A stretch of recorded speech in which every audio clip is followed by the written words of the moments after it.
नमस्कार. जय श्रीराम. मंडळी, सत्याग्रह ही एक तपश्चर्या आहे. सत्याग्रह ही एक उपासना आहे. सत्याग्रह ही एक साधना आहे. सत्याग्रह हा एक निश्चय आहे. सत्याग्रह हा एक वज्र निर्धार आहे. मंडळी, सत्याग्रहाची सुरुवात, सत्याग्रहाचा प्रारंभ कुठे आणि कसा झाला, कधी झाला, तर दक्षिण आफ्रिकेमध्ये गांधीजी असताना तेथील सत्तेशी, इंग्रज सरकारशी, कारण आफ्रिकेवर पण इंग्रजांची सत्ता होती, इंग्रजांचं राज्य होतं, त्यांचं वसाहतवादी धोरण होतं, तशी त्यांची वसाहत एक दक्षिण आफ्रिका होती. तर तेथील अन्याय, जुलमी शासना सरकारविरुद्ध जे गांधीजींनी आंदोलन उभारलं, अहिंसात्मक आंदोलन, तिथे सत्याचा आग्रह असेल, पण तो हिंसात्मक नसेल, अहिंसात्मक असेल, सविनय असेल, की सरकार चकित होईल, सरकारला आश्चर्य वाटेल आणि सरकार अखेर सरकार शरण येईल, असं सविनय अहिंसात्मक आंदोलन, त्याला गांधीजींनी अनेकांना असं इच्छा व्यक्त केली की तुम्ही नाव सुचवा. मग अनेकांनी नावं सुचवली. त्यात त्यांचे मगनलाल गांधी म्हणून पुतणे होते गांधीजींचे, त्यांनी नाव सुचवलं सत्याग्रह. मग गांधींनी त्यामध्ये थोडा बदल केला, कारण हा आग्रह आहे, हा सदा आग्रह आहे, पण ह्याच्यापेक्षाही हा सत्यासाठीचा आग्रह आहे. कारण सत्याग्रहाचा पाया, बेस, मूलाधार हा सत्य असणार आहे. त्यामुळे सत्यासाठीचा आग्रह म्हणून तो सत्याग्रह झाला.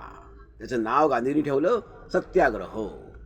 आणि ही एक जगामधली सत्याग्रहाचा प्रयोग, सत्याग्रह हे एक जगामधलं अनोखं, आगळंवेगळं, अपूर्व अशी देणगी आहे. अपूर्व असं एक हत्यार आहे, अस्त्र आहे, शस्त्र आहे, जे समोरच्याला इजा करत नाहीये, हिंसा करत नाहीये. तेव्हा सत्याग्रह ही मानवजातीला गांधीजींकडून मिळालेली एक अपूर्व अशी देणगी आहे. मंडळी, सत्याग्रहाचा मूळ पाया काय असेल तर निर्वैरता. मुळामध्ये आजकाल कुणी उठतं आणि सत्याग्रह म्हणून म्हणतो, मी सत्याग्रह करणार, मी उपोषणाला बसतो. उपोषणाला नाव ते काय, सत्याग्रहाचं नाव देतात, गांधीजींचा फोटो लावतात, तसबीर लावतात आणि सत्याग्रहाचं नाव देतात की मी सत्याग्रह करतोय. यानं सत्याग्रह कळलेला आहे का? तर सत्याग्रह म्हणजे निर्वैरता, सत्याग्रह म्हणजे प्रेम, सत्याग्रह म्हणजे समोरच्याच्या हृदयाचं परिवर्तन, त्या हृदय परिवर्ती अपेक्षा, इच्छा. सत्याग्रहामध्ये दोन पक्ष कधीही नसतात. सत्याग्रहामध्ये एकच पक्ष असतो. सत्याग्रह कुणाविरुद्ध नसतो, तो स्वतःच्या आत्मशुद्धीसाठी असतो. उपवास कशासाठी असतो? तो उपवास हा आत्मशुद्धीसाठी असतो, आत्मोन्नतीसाठी असतो. स्वतःची आत्मोन्नती करून समाजालाही सोबत घेऊन समाजाची आपल्या आत्मशुद्धी करायची, आत्मोन्नती करायची, साधायची आहे. आणि त्या माध्यमातून समाजातील विधायक प्रश्न आहेत, जनहिताचे प्रश्न आहेत, राष्ट्रहिताचे प्रश्न आहेत, त्या प्रश्नांना वाचा फोडायची आहे. ते प्रश्न सर्वांसमोर आणायचे आहे, त्याची उकल करायची आहे. हा सत्यासाठीचा आग्रह आहे. इथे दोन पक्ष असणार आहेत, दोन बाजू असणारच आहेत, कारण कुणाविरुद्ध सत्याग्रह नाहीये. समजा एखादे व्यक्ती किंवा एखादं सरकार किंवा एखादी संघटना, एखादा पक्ष अन्याय करत असेल, जुलूम करत असेल, तर त्याच्याविषयी अतिव प्रेम ठेवूनच हा सत्याग्रह केलेला असेल. ती उपवासाची पराकाष्ठा नाहीये. नाहीतर एखादा उपवास करणारा तुमच्यासमोर प्रतिपक्ष म्हणून बसेल, तुमच्यापेक्षा अधिक चांगला उपवास करणारा असेल, 4 दिवस 8 दिवस उपवास करणारा असेल, तो जिंकणार आहे, तो तुमच्याविरुद्ध जिंकून जाईल, मग त्याचा विजय झाला. मग सत्याग्रह कसला? तेव्हा सत्याग्रह म्हणजे केवळ उपवास नव्हे, उपवासाची पराकाष्ठा नव्हे. तर सत्याग्रह कुणाला शत्रू मानत नाही, कुणाला संपवण्याची भाषा करत नाही. राजकारणातून, समाजकारणातून, सार्वजनिक जीवनातून ह्याला नष्ट करीन, ह्याला संपवीन, त्याच्यावर आकर्ष ठेवून त्याला शत्रू मानून उपवास, सत्याग्रह असं नव्हे. त्या असल्या उपवासाला, असल्या उपोषणाला सत्याग्रह म्हटलं जात नाही. सत्याग्रहामध्ये एकच पक्ष असतो, स्वतःचा पक्ष. तोच समोरचा आहे त्याच्याविषयी अपार प्रेम बाळगून आणि त्याच्या हृदय परिवर्तनाची अपेक्षा ठेवून, इच्छा बाळगून सत्याग्रह केलेला असतो. की त्याला आपला मुद्दा हा समजावून द्यायचा आहे, पटवून द्यायचा आहे, आणि तो प्रेमाने पटवून द्यायचा आहे. त्याच्या हृदयात जागा मिळवायची आहे, जागा निर्माण करायची आहे. गांधींनी सत्याग्रह जे केले ते कुणाविरुद्ध केले नाही, इंग्रज सत्तेविरुद्ध केले, परंतु त्यांना शत्रू मानून केलेले नाही. जनरल स्मट विरुद्ध गांधींनी सत्याग्रह केला. अखेर जनरल स्मट काय म्हणाले गांधींविषयी हे फार ऐकण्यासारखं आहे. गांधीजी जगावेगळा माणूस, जगावेगळा हा महात्मा आहे. गांधींनी त्यांना भेट दिली होती. गांधीजींनी स्वतः तुरुंगामध्ये इथे दक्षिण आफ्रिकेला तुरुंगात असताना गांधीजींनी स्वतः चपला विणायचे शिकले होते गांधीजी. तर त्या विणलेल्या चपला गांधीजींनी तुरुंगातून बाहेर पडताना जनरल स्मटना भेट दिल्या होत्या. तर जनरल स्मट असं नंतर म्हणाले की ह्या चपलांना एका महात्म्याचे हात लागलेले आहे, स्पर्श झालेला आहे. एका पुण्यात्म्याने, एका महात्म्याने ह्या चपला त्याच्या हाताने बनवलेल्या आहेत. ह्याला मी पाय घालून ह्याला मी पाप कसं करू, ह्या घालून मी चालू कसा, म्हणून जनरल स्मटनी त्यांच्या कायमस्वरूपी कपाटामध्ये ठेवल्या होत्या. हे सत्याग्रहाची किमया, ही सगळी सत्याग्रहाची किमया. ह्या सत्याग्रहाने गांधींनी त्यांच्या हृदयात स्थान मिळवलं. भल्या भल्या त्या काळातल्या दिग्गजांना, ज्यांनी भारतावर त्या काळात भारतातल्या गोरगरीब जनतेवर, आफ्रिकेतल्या गोरगरीब जनतेवर अन्याय केला होता, जुलूम केला होता, अशा इंग्रजांना गांधींनी त्या काळात सत्याग्रहाच्या मार्फत जिंकून घेतलं, सत्याग्रहाच्या माध्यमातून जिंकून घेतलं. याचं कारण तसं होतं की गांधी नाही म्हणत की इंग्रज सरकार माझं शत्रू नाही, इंग्रज व्यक्ती माझी शत्रू नाही. त्यांची सभ्यता, त्यांची संस्कृती, त्यांची पाश्चात्य संस्कृती आहे, त्यांची सभ्यता आहे, ती माझी शत्रू आहे. ती भारतातून हद्दपार व्हावी, नाही तर भारत इंग्रजांच्या मार्गाने जाईल. त्यामुळे गांधीजींचा विरोध कुणाला होता? इंग्रज नावाच्या व्यक्तीला नव्हे, इंग्रज नावाच्या माणसाला नव्हे, तर त्यांच्या सर्व चालीरीतींना, त्यांच्या चुकीच्या परंपरांना, त्यांच्या पाश्चात्य सभ्यतांना, त्यांच्या पाश्चात्य संस्कृतीला गांधीजींचा विरोध होता. त्यांच्या यंत्रणेला विरोध होता.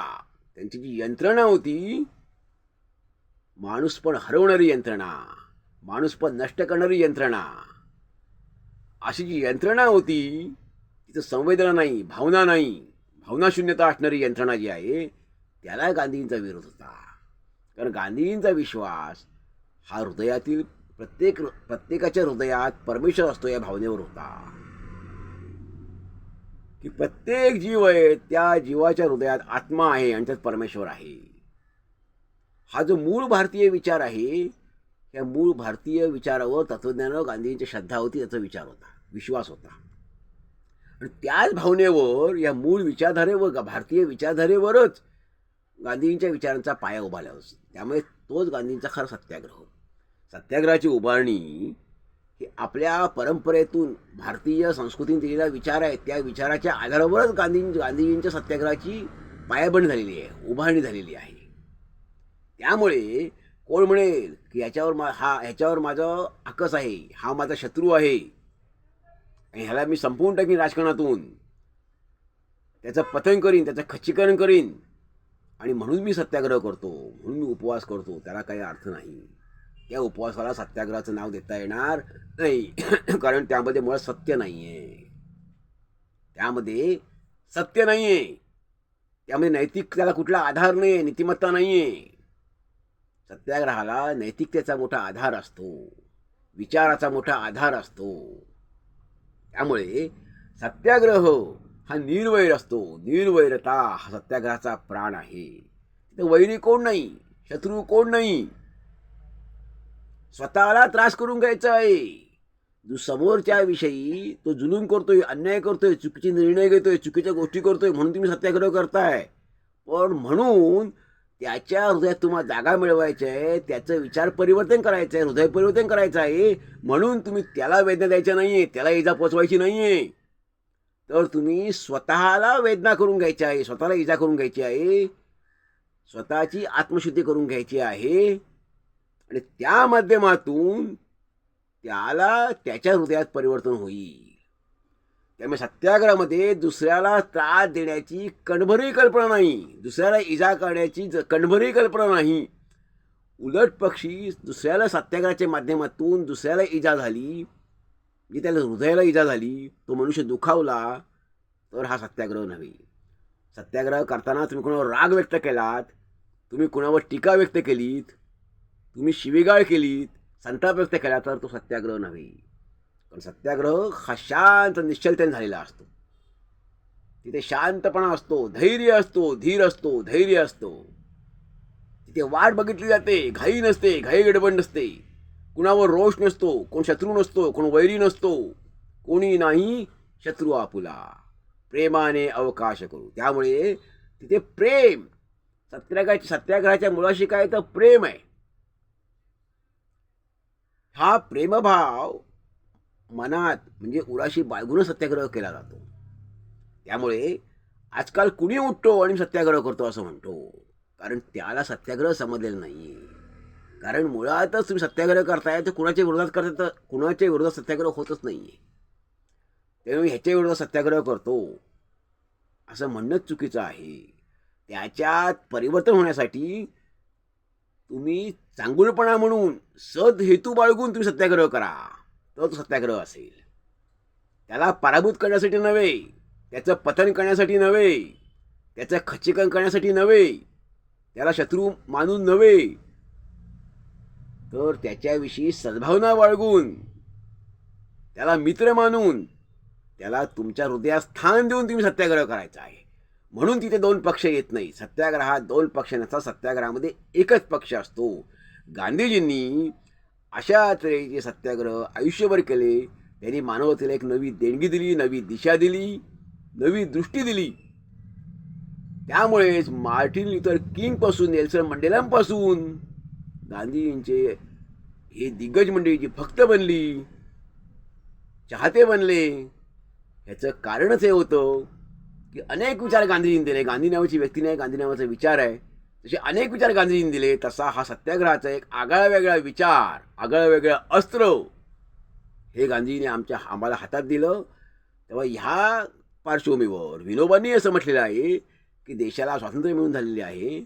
आता कुठल्याही प्रश्नासाठी तुम्ही आंदोलन कराल आणि लगेच तुम्ही सत्याग्रह कराल, ते बरोबर नाही. याचं कारण सरकार आता आपलं आहे. मग तिथे तुम्हाला लोकांसमोर जाऊन प्रश्न मांडता येणार आहेत आणि लोकांसमोर जाऊन प्रश्न मांडून सरकारसमोर तुम्ही बातचीत करू शकता.